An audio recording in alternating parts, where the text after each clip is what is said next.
The Bharatiya Janata Party on Thursday decided to put its campaign for Delhi Assembly polls in top gear by fielding several frontline players. It has posed 5 questions to the AAP. कि प्रक्रिया से 24 घंटे की अवधि के पूर्व होगा। Bharatiya Janata party Arvind Kejriwal साहब से प्रत्येक दिन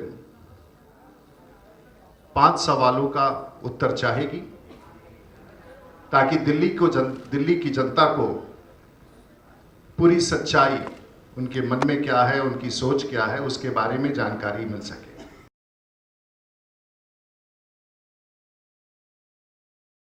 और ये सैद्धांतिक सवाल है। पहला सवाल, The first question today is, on 2nd December 2013, he had said to form a government, he will have no tie-up with the Congress. And prior to this, even in the election campaign, he had taken a vow over his son that he will never partner the Congress party. Then why is that? On 23rd of December 2013, he announced, we are forming the government in Delhi, and he said the people of Delhi want it.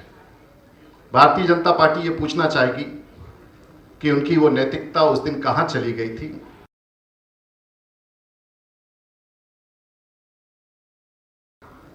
Kejriwal सरकार ने ये घोषणा की थी कि आने के पश्चात, सत्ता में आने के बाद, मुख्यमंत्री बनने के बाद, वो सबसे पहला जांच दिल्ली के मुख्यमंत्री के खिलाफ केस दर्ज करेंगे, शीला दीक्षित जी के खिलाफ। और उन्होंने भी ये साफ कहा था कि मैं दिल्ली के भ्रष्टाचार पर दस्तावेज दिल्ली की जनता के सामने लाऊंगा।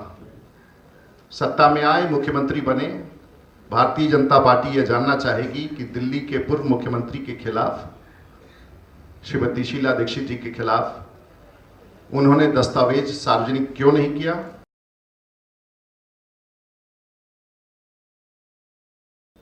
उन्होंने एक एफिडेविट किया था 7 जून 2013 को, और उसमें उन्होंने कहा था कि मैं आम जनता की सुरक्षा के लिए, आम जनता के साथ मैं अपने पास एक भी सुरक्षा कर्मी नहीं रखूंगा। तो आखिर में जब वो उत्तर प्रदेश में गाजियाबाद में निवासी थे, जहां उनका घर था, तो उन्होंने उत्तर प्रदेश पुलिस से Z कैटेगरी के 30 आरक्षियों को अपनी सुरक्षा में क्यों स्वीकार किया।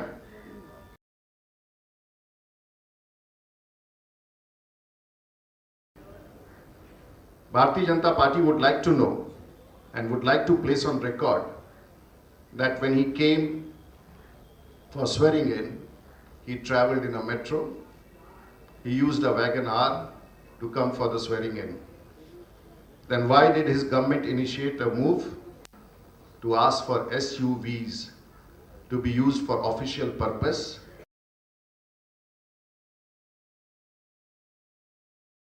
और उसका उन्होंने खिलाफ किया था, कहा था कि चुनाव अभियान के दौरान प्राइवेट जेट में यात्रा करना ये बिल्कुल गैर सिद्धांतिक है, ये केजरीवाल साहब ने कहा था। तो गुजरात से लौटने समय लोकसभा चुनाव के पश्चात या उसी दौरान उन्होंने इस बड़े विमान का, अपने निजी चार्टर का उपयोग क्यों किया, भारतीय जनता पार्टी यह जानना चाहे। Powered by NNIS.